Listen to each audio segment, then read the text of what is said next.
Coming up on 2020 on ID, a movie filming on location and a crew member doing the job she loved. Just always wanted to be around her. She wanted to do bigger things, work on features, and get her name out there. The scene is set. Hospital bed laying across the track. Then 37 railroad cars barreling down and no time to stop. Just kept saying over and over, Lord help us, God help us, Lord help us. Metal flying, the crew scrambling for their lives, too late. The director who had to get the shot, the camera assistant that died dodging the train, and her grieving parents looking for justice. The arrogance of someone putting my baby on the track. Terror on the trestle, and a young girl dying of cancer reaching out to one of America's most famous couples. Thank you for letting me love you.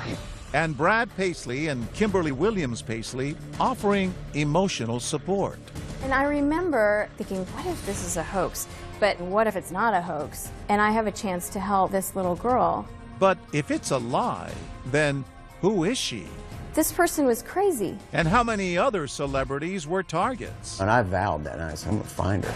Photos with GPS tags, a trip down a long hallway. You have the right to remain silent. And a confession of catfishing.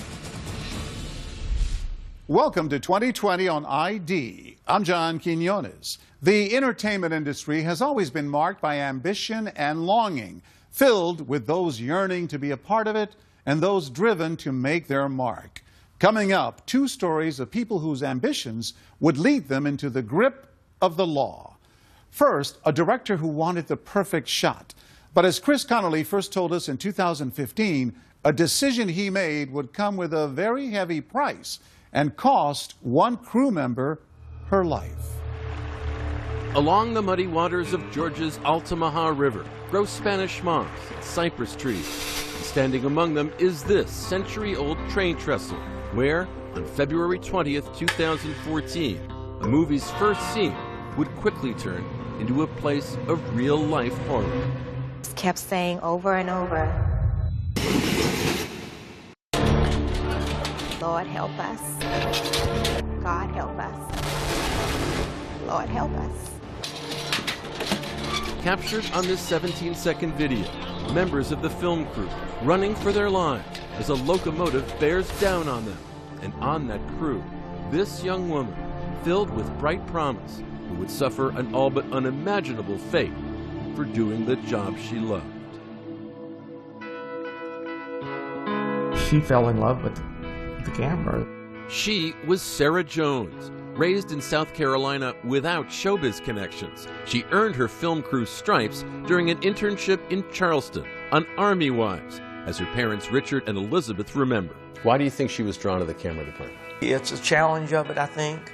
I think it, for the most part, it's a man's world, and I think that was a little bit of a challenge to her. Competition. Sarah Jones would become a camera assistant, the last sight the camera would see before a scene began. For multiple seasons on The Vampire Diaries. This guy doesn't know that you're a vampire. Let's keep. Such stars as Nina Dobrev and Ian Somerhalder knew Sarah well.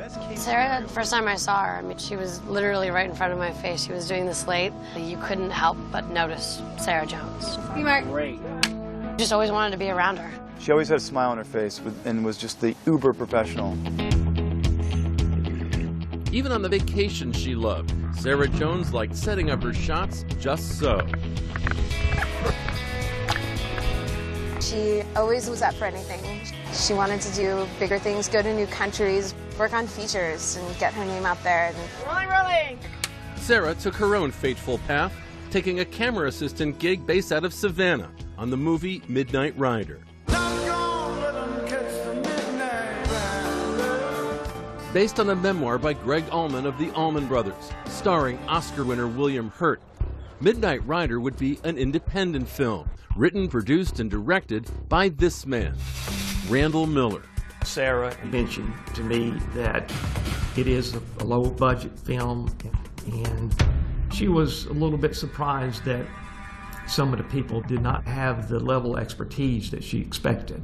On February 20th, 2014, cast and crew drove to this location in Doctortown, Georgia. Among those arriving were Sarah and hairstylist Joyce Gilliard. I was told that it wasn't actual principal photography. The actual day we're supposed to start shooting was going to be that Monday.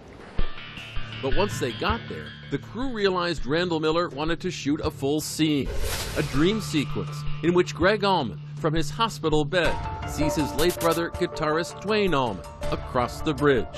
Shooting began on the side of the tracks. Then, after 2 trains passed by, it came time to set up for the day's money shot, 30 feet above the water. According to one of our witnesses, that Randall Miller said, move the bed up onto the tracks after the 2 trains had come by. Hospital bed laying across the tracks, not running with the tracks, but across the tracks. Bo Giannakopoulos, the photographer on the set, recalls that it was the star who dared to ask the most important question.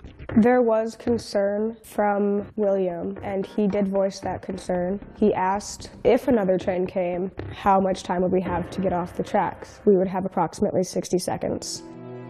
I was more or less 60 seconds to get off the track, and I started praying. I'm mad at myself because I didn't say something. There was no on-set medic. There were no railroad officials present. 2 takes of the scene were in the can. Then, just before 4:30 p.m. That's when they yelled that there was a train coming. And there was a sort of a pause. And I saw the train. And you just immediately started running. CSX train Q12519 with 2 locomotives and 37 freight cars, barreling down the track at an estimated 57 miles per hour. I saw the light of that train. It was like the train was right there. So you had seconds to figure out what you were going to do. Cast and crew had to run toward the oncoming train along this narrow pathway to save their lives. This extraordinary video captures the scream of the fast-approaching train's horn. As Randall Miller and other crew members frantically try to yank the hospital bed off the tracks, only to see it fall apart. It seemed to be so far away, and then all of a sudden just like that. It was almost like an explosion. When I realized that I could not get to land, that's when I ran to the side and held on to the iron girder, and I prayed that I didn't get hit by the train. The pressure from the wind from the train was so strong that holding on to the girder, I wasn't able to. It pulled me off. The train struck Joyce Gilliard's left arm after smashing into the hospital bed. Joyce closed her eyes. I couldn't believe what was happening. Thought about dying. And my family getting that call. The train's impact had snapped a bone in Joyce's left arm. Blood poured from the wound. Joyce opened her eyes once more. Sarah was the first person I saw. She was lying on the side of the tracks dead. You didn't know it was her. You didn't know it was her. I received a phone call from one of her friends. She said, "Sarah's no longer here." I said, "What do you mean? You mean as in dead?" She said, "Yes, ma'am." It was rough. I mean, it took the wind out of me. It's very, very, very hard. Sarah Jones was 27 years old. Hours later, the phone rang again. It was the director of Midnight Rider. Randall Miller called us that day. He was very upset. He was crying. He was nearly hysterical. And he was saying, "I'm so sorry." He couldn't say much more than that. But why had Randall Miller allowed his crew to shoot on live tracks? Sarah Jones's parents and police demand answers. Did he have permission? He had been told, "Don't go on those tracks," and he did anyway. Stay with us.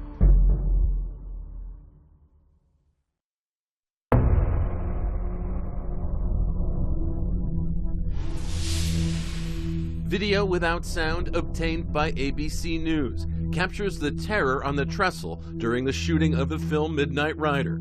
Actor William Hurt lies on a hospital bed until a yell that a train is coming. Suddenly, cast and crew move quickly to get off the trestle and to move the bed as the train barrels towards them. A cameraman hanging onto a girder, shooting off the bridge as part of the bed's railing is thrown off. And the train roars across, its shadow playing on the trees below. Then, with the train stopped on the trestle, so little room to squeeze past, images of director Randall Miller and other stunned crew members just beginning to assess the nightmarish scene in front of them. At first, it was like a quiet, like people were in shock. I remember hearing somebody say, "Oh my gosh, she's dead." The horrifying news that 27-year-old camera assistant Sarah Jones had been killed by a train on the set of the film Midnight Rider reached her good friends on the Vampire Diaries just a few hours after it happened. And I got the call. We just sat in the car going to set, and it was just pure shock. She just left too soon. She would have been, yeah, it was just too soon. I was angry, really angry. Immediately after the accident, investigators sought to figure out who had failed to protect the Midnight Rider crew. Police questioning producer Jay Sedrish about shooting on active train tracks. Of course, our question was, did you have permission? We got that, well, it's complicated answer. Greg Allman's memoir began with a scene on a bridge, but never mentioned railroad tracks. That was Randall Miller's edition, in the screenplay that he wrote. And in this clip, he reads aloud. Exterior train track. His hospital bed is in the middle of a train track. From the start, CSX was adamant that Midnight Rider would not be allowed to shoot on any tracks that it owned.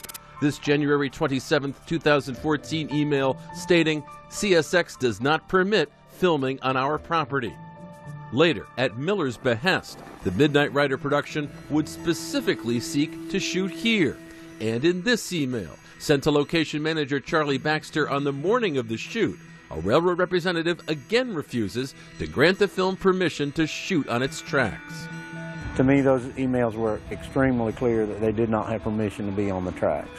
And yet it was there that cast and crew assembled on the afternoon of February 20th, without Baxter in attendance, as he noted in a deposition. Randy knew that I wasn't going to go if we didn't have permission. How do you know that? Because he told me. He told you what? That he was going to go down and going to film by the trestle, whether they had permission from CSX or not. They began filming by the trestle, and then, at Miller's direction, on it. Miller's attorney, Ed Garland, asserts that his client had been told the tracks posed no risk. Randy Miller had no perception of danger and was relying on his team that had never failed him, that he was in a safe place. He'd been told there were just 2 trains and those had gone. But in fact, the Midnight Rider production had no way of knowing when a train might be coming, as railroad safety expert and film consultant Art Miller notes. There is no freight train schedule I can rely on to make sure there'll be no train on my track. It's a day-to-day thing.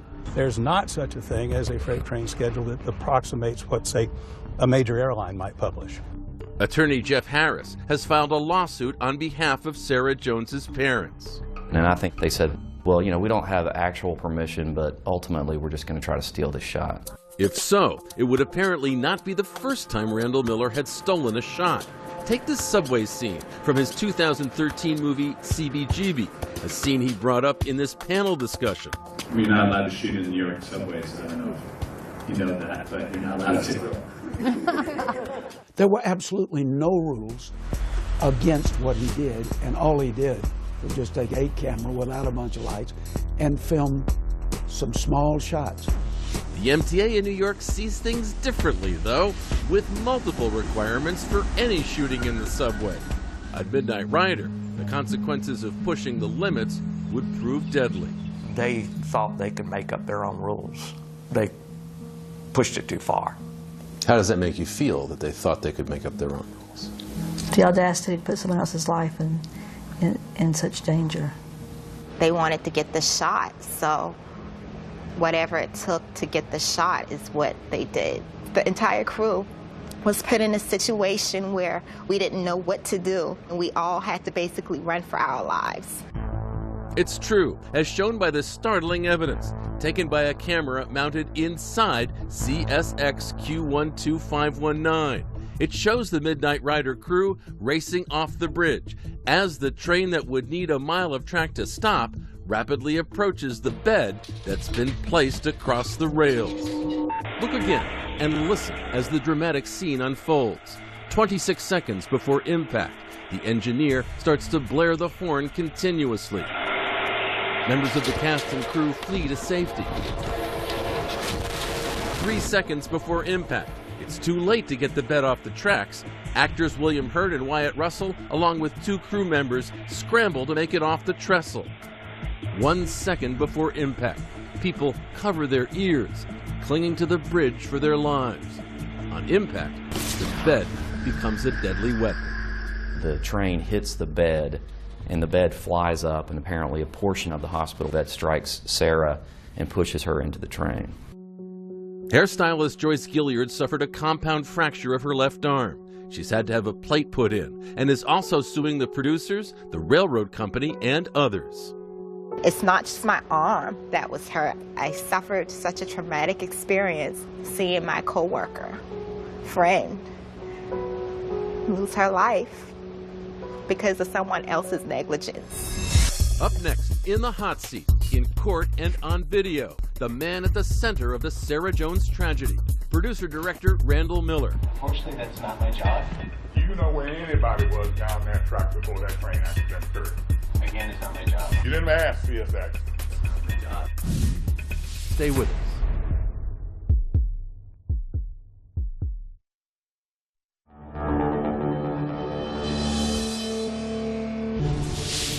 "27-year-old Sarah Jones was doing her job. Part of the Midnight Rider crew, instructed to place their equipment and a metal bed on these railroad tracks, only to see a train coming towards them at 57 miles per hour and smashing into the bed. The bed was still on the track. The front of the train hit the bed. The debris of the bed is what caused most of the injuries. The shrapnel had apparently hit her and caused her to knock her into the train. Wayne County 911. Can you get my location where I am? I think we need an ambulance. Well, someone got hit by a train. 7 crew members suffered injuries in the accident. Sarah Jones lost her life. It's clear that certainly the producers and director, they messed up, and they messed up real bad. It was a live track. There were tracks elsewhere in the vicinity that were not live tracks that could have been used. She's right. 2020 found this train trestle just a few hours away, where, for a small fee, an on-site railroad official shut down train traffic so we could film safely. Joyce Gilliard was recuperating when producer-director Randall Miller paid her a visit. He came to my hospital room a couple days after the tragedy happened. He didn't say anything. He just cried. He just cried. In July of 2014, the Wayne County DA charged Randall Miller and 3 other members of the Midnight Rider team, producer Jay Sedrich, first assistant director Hillary Schwartz, and producer Jody Savin, Randall Miller's spouse, with trespassing and involuntary manslaughter. Each pleaded not guilty. If they'd have just followed the emails or followed the safety requirements by the film industry, Sarah Jones would be alive today. Earlier that year, in April, Randall Miller had plans to resume production on Midnight Rider. Greg Allman had seen enough and sued to prevent that, compelling Randall Miller to testify on video about the tragedy and saying one phrase 3 times. Did you even employ anyone to go down the railroad track, maybe 3 or 4 miles down, to warn people when the train was coming? Unfortunately, that's not my job. Do you know where anybody was down that track before that train accident occurred? Again, it's not my job. You didn't ask CSX how many trains were coming down that trestle, did you? Again, that's not my job. That is his job. He's the director. Now, the first assistant director is responsible in the industry traditionally for safety. But Randall Miller's ultimate job is to make sure that what he's doing as director is not putting his crew, or the cast for that matter, in jeopardy.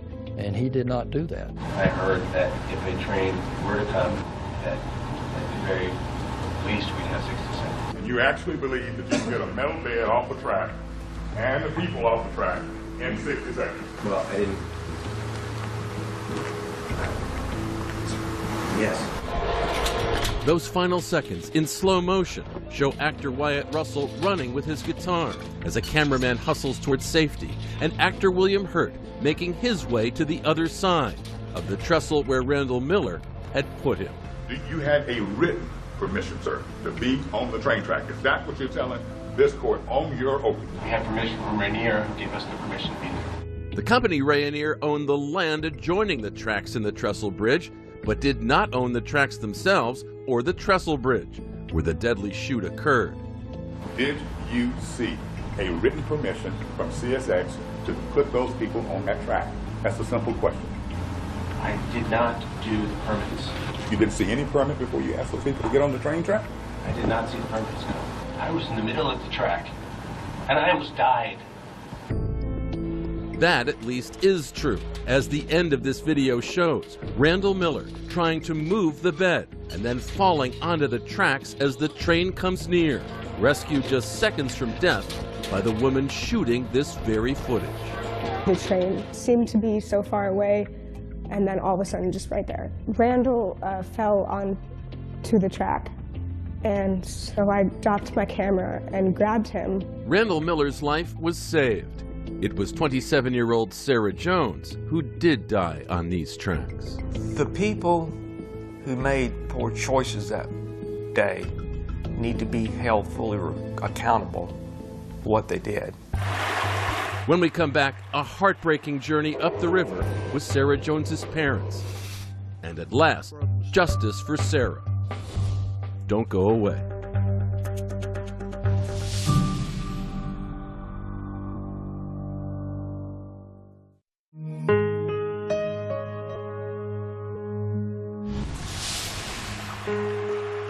I'm not trying to be a masochist at all, but I want to see that train. For the first time, Richard and Elizabeth Jones have come to the place where their daughter Sarah died, floating beneath the century-old trestle when a train rumbles across. Okay. I want to experience it. I want to see what it's like. Oh my God. How fast is that going? They have come in search of a kind of closure. Yet this day also brings painful reminders of their loss. They couldn't get out of the way. See the arrogance of someone putting my baby on the track. And the fear she must have felt. Can't imagine. When director Randall Miller had a hospital bed placed upon live railroad tracks to shoot a scene for his film Midnight Rider, the world would know the awful result. 7 crew members injured by a passing train. Sarah Jones dead. And one more shock. The footage from that day would be fully edited into a movie scene by the Midnight Rider team to preserve a tax credit, Randall Miller's lawyers say. A dream sequence in which the main character Greg Allman chooses not to follow his deceased brother Dwayne to a premature death. These shots, a stark contrast to what would take place just moments afterwards. Chaos, horror, and the death of Sarah Jones.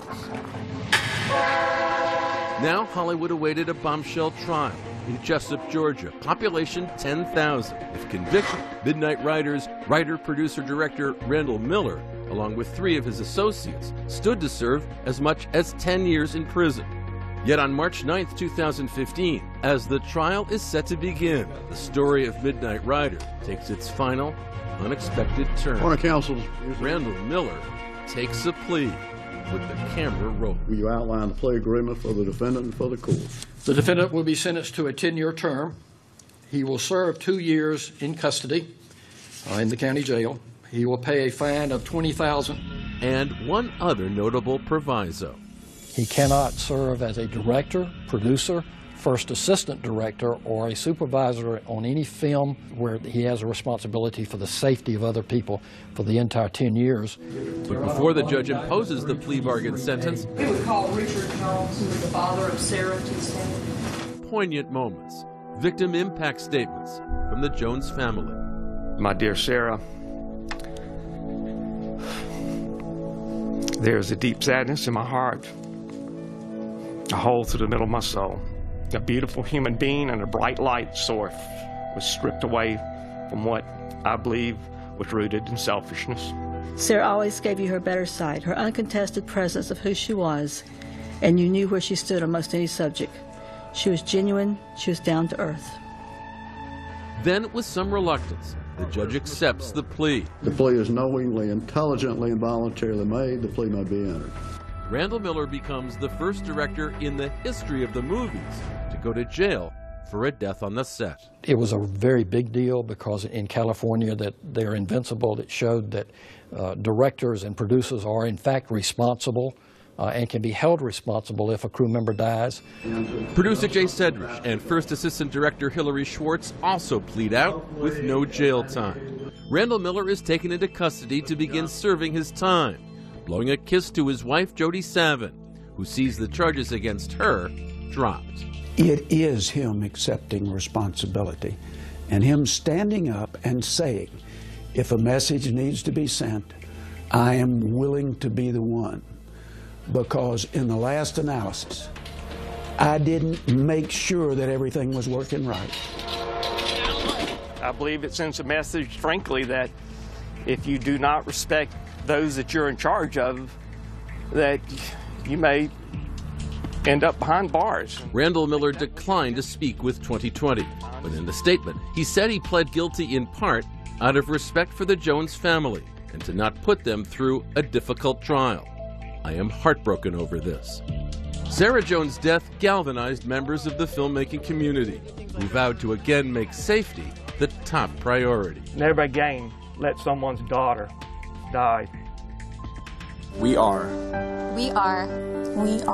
Sarah Jones. Sarah Jones. Sarah Jones. The industry Sarah so loved, to which she dedicated and lost her life, has responded, putting out safety PSAs. Countless movies and TV shows using slates like the ones she once held that mark every shot with a tribute to Sarah. Nowhere is her memory more cherished than on the Vampire Diaries set, where the first shot of the day is called the Jonesie as a safety reminder. The first shot is dedicated to Sarah Jones. Here we go. The Jonesie's up. Jonesie B. Mark. Where safety briefings like this one are a common occurrence. Quick safety notes for the day. Again, a reminder. Where her loss remains unfathomable and images of her remain unforgettable. As star Matthew Davis recalls. The last day I ever saw Sarah, we'd rented some bikes and we're just bombing around Amsterdam and had just the best time together. I feel as blessed as I do that my memories of her are so positive and so wonderful. We feel so blessed. To have had a daughter, to have had her for 27 years was wonderful.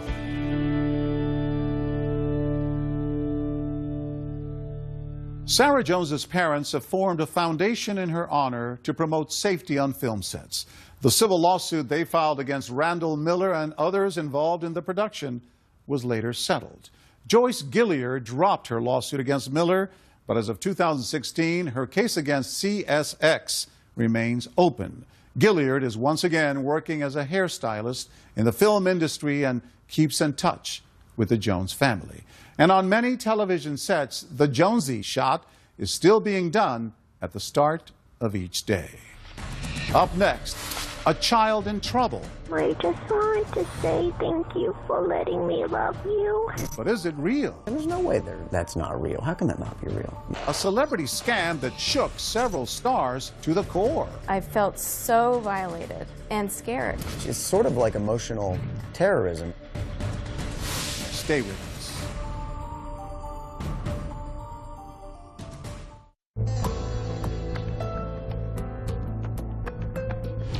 For most people, their only brush with celebrity is through the TV set or movie screen. But some want to get much closer. And as one famous couple found, that desire can lead to some very frightening consequences. As David Wright first reported in 2014, it's a classic story with a dark, new twist. Wow, I want to be him. It now seems like a warning. Brad Paisley's hit song about being hoodwinked on the internet. I work down at the pizza pit. I drive an old Hyundai. In the music video, the original George Costanza, Jason Alexander, plays a sci-fi nerd who passes himself off online as the ultra-cool Paisley. What are the lyrics? How does it go? Online, I'm out in Hollywood, I'm 6'5", I look damn good. I love a good glass of wine, you know, those little stats. It's the idea of the fantasy world that the internet has become. But you've now experienced the dark side of that. Yeah, and the dark side has been there all along. Brad and his wife, actress Kimberly Williams Paisley, had no idea just how dark it could get until they were sucked into a cruel and elaborate hoax. A hoax that left Kim paralyzed with fear. I felt so violated and scared. Brad demanding justice. It's sort of like emotional terrorism. It all started with an email sent by a total stranger.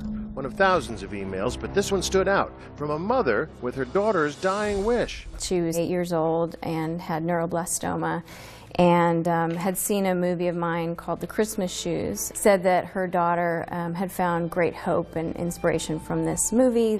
Always know that I'm going to be right here. She said that her daughter had begged her to get in touch with me, so it sounded very sort of real. I read that and I thought, well, I would love to just talk to her and say hi. Talk they did, by phone, email, and text. I heard this rustling, and she put this little girl on the phone and said, this was Claire. Hi, my Kim. I just wanted to say thank you for letting me love you, and thank you for being my miracle. And I remember this instinct in me thinking, what if this is a hoax?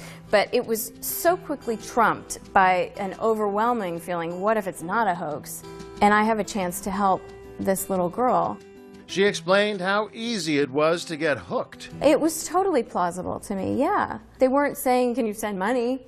They weren't saying, can you come visit? They were just saying, I just want to talk to you. And then it started to get weird. Jesus loves me, this I know. Supposedly at death's door, the little girl sang this song for Kim. And Brad got on the phone and sang to her, Amazing Grace. You're singing to someone's dying kid. In the middle of it, there's no way that's not real. How can that not be real?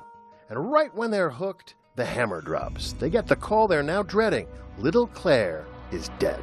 The call came, and it was very, very sort of to the point, and she just said she's gone. It's, you know, a parent's worst nightmare.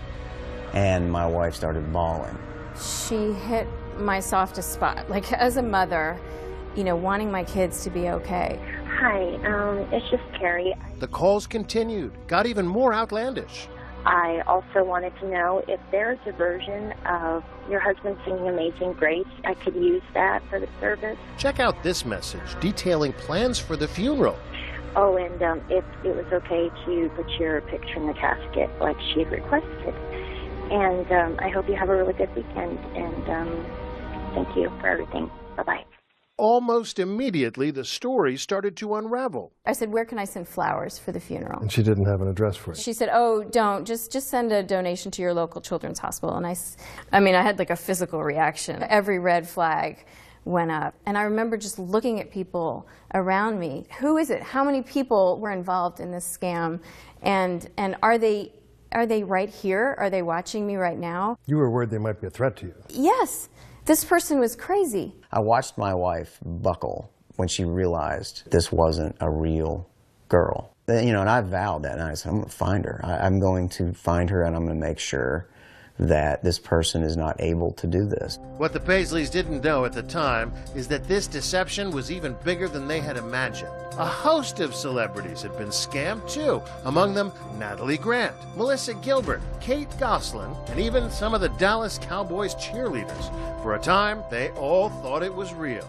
But after one suspicious celebrity tipped off an ABC News producer, she realized he wasn't the only one.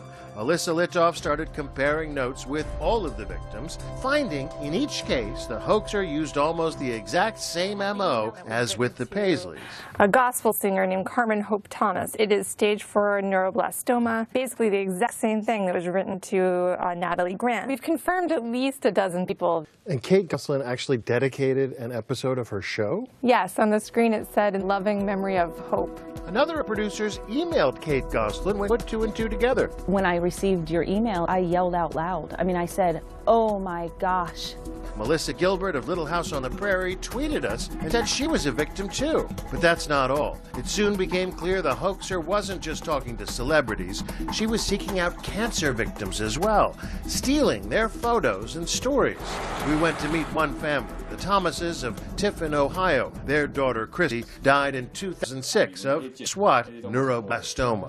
And she just had an infectious smile that people would just fall in love with Christy. The scammers stole Christy's image straight off the Thomas family's memorial website. I had one of the detectives tell me a while ago that it was almost like she knew my story better than I knew my story. She had read my journal entries so many times that it was like she had internalized it, and then when she would be calling this famous people, it was almost she had convinced herself she really was me. That's the sickest part about this to me. That is the part that when I start to talk about that, that's when I get really mad. That there were real kids, that there were real photos. Does it matter to you that she didn't ask for money? Yeah, I think that's sicker. I would have welcomed the thought that this was something as simple as a woman looking to scam someone. Yeah, scamming you. Then it's like, okay, well, at least money's involved. When she was all along really careful to not do that, then you realize she's just enjoying this. But stopping her might not be so easy. It may be morally wrong to fool someone online, but it's not necessarily illegal. She hadn't technically committed a crime because she didn't ask for money. And that shows you what a pro she was. Well, maybe not a pro exactly, because the mysterious hoaxer got caught in her own web. Some of the images sent to her victims contained GPS data from the camera they were taken on, and that data led here, to Douglas, Wyoming, hometown of the jackalope, a mythical creature used to fool city slickers, fitting mascot for a hoaxer's hideout. I don't think she thought at any point that law enforcement would track her down in Douglas, Wyoming. That's Kevin Lovewell, the lawman who tracked her down to a specific address in Douglas, right where the GPS markers on those digital images said she would be. He says when he confronted her, she didn't deny it. Easiest confession I probably ever got out of somebody. You have the right to remain silent. This is an audio tape of one of her first interviews with police. I had no idea he was going to phone me. I never asked for him to phone me. And she may not have asked for money either, but she did make one crucial mistake. It turned out she did take something of monetary value. Brad Paisley's song, Amazing Grace. The performance itself has value. It does. Even if you're just singing down the phone. Right. Because it was Brad Paisley singing Amazing Grace, turns out it was worth a lot. $5,000 or more. At that point, it made it a felony. The hoaxer pled guilty to theft of services and served jail time. This was Al Capone being caught on tax evasion. It really was, yeah. Hey there. You're Hope Jackson, huh? We found her at a KOA campground. We've been looking forward to meeting you. Finally, after 8 months of searching for the woman responsible for toying with so many people's emotions, we're face to face with her. Hope Jackson, 37-year-old mother of 2 perfectly healthy kids. And you've never, God forbid, had the experience of losing a child? No. No. I hope I never do, yeah. Did you not think it was incredibly bad karma to be Yes, yeah, acting this out? Well, now looking back on it, of course, yeah. We spent a whole day with her. She was contrite. I'm 100% responsible for this, and I have to live with that every day of my life.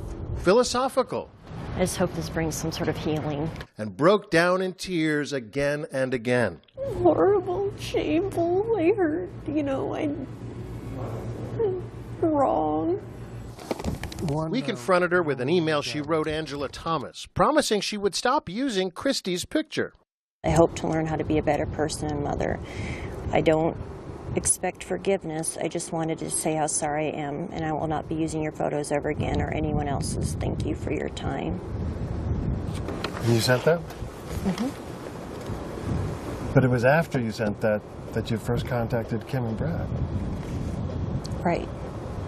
After saying to this woman, I will not be using your photos ever again, And or anyone else's. I didn't use her photos ever again. I never, Or anyone well, else's. Mm-hmm. If you lied to her, why should we believe you now?